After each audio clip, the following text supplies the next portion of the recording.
Hey guys, it's 4Clover, and welcome to the ultimate guide for Bloodhound, where we will be going over their abilities in depth, different squad compositions, and some tips on what to avoid when it comes to playing this character.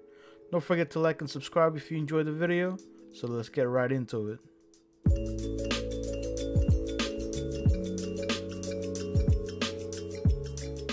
This video will be split into 3 parts: the overview, the abilities and how to use them effectively, and also team composition. Starting off with the overview, Bloodhound is one of the few legends that comes free and unlocked in the base game, and considered one of the easier characters to play in the game.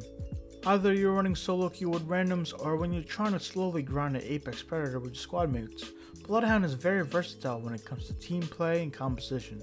This is due to the fact that they're able to give great amount of intel not only for yourself, but also for your team. I consider this legend to be an S tier character and should always try to have one on your team. Bloodhound is also one of the 4 recon legends as of this video's release, which simply means that they can gather valuable intel such as enemy whereabouts or the next room location. So every possible safe chance you get, you should always try to scan the survey beacon to reveal the next ring location, and survey beacons can be used again every time the next round starts.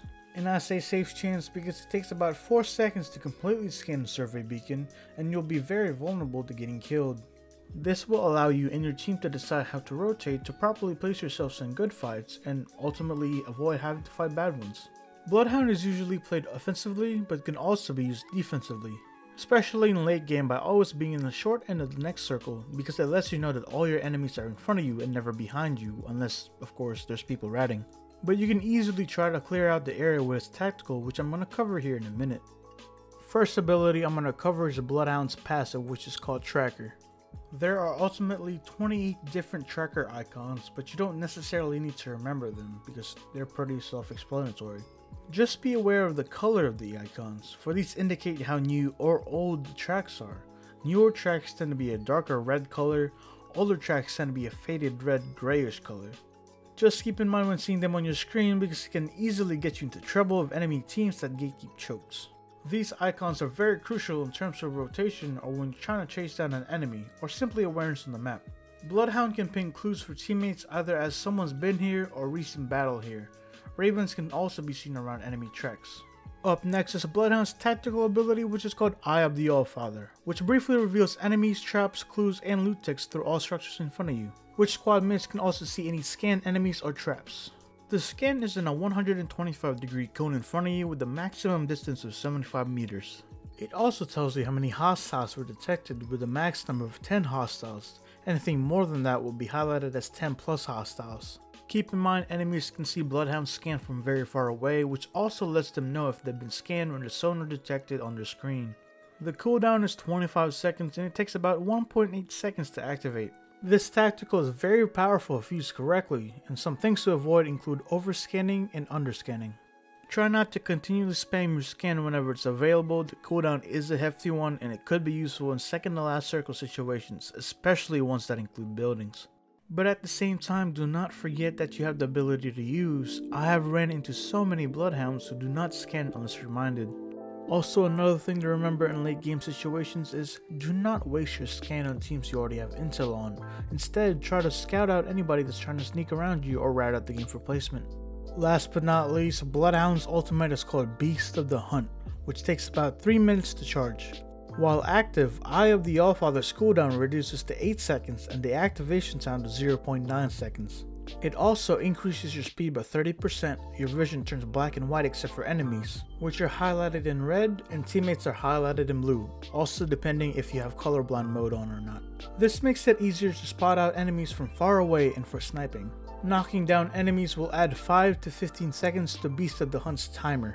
Also while active, you can see enemies through Bangalore and caustic smokes. But since it lowers your tactical's cooldown, I recommend scanning so that your teammates are able to see them as well.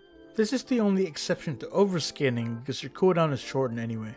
Another thing to keep in mind is popping your ultimate will alert enemies around you, so don't be surprised if they know where you are if you're trying to sneak around. I bathe in the fluid.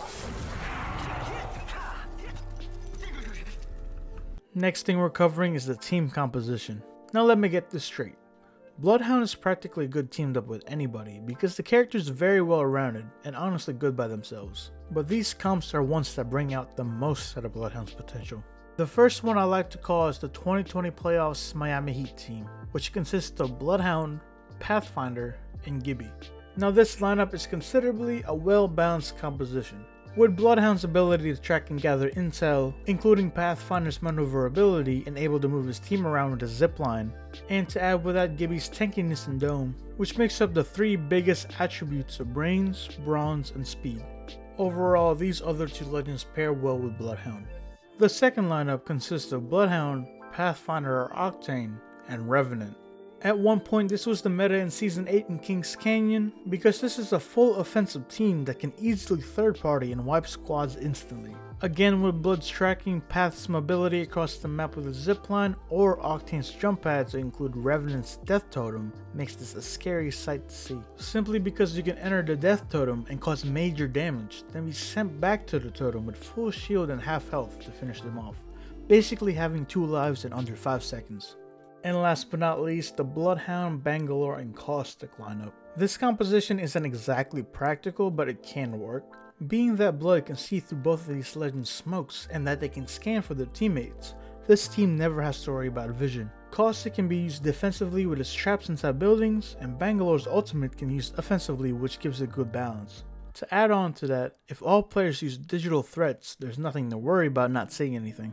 Alright guys, that pretty much sums up this guide for Bloodhound. I will be making a series on this, so don't forget to like and subscribe if you enjoyed this video. And if you have any questions, don't be afraid to DM me on Twitter at 4clover with 2 V's with the actual number 4 on the front. I will also link it down in the description below. Thanks for watching.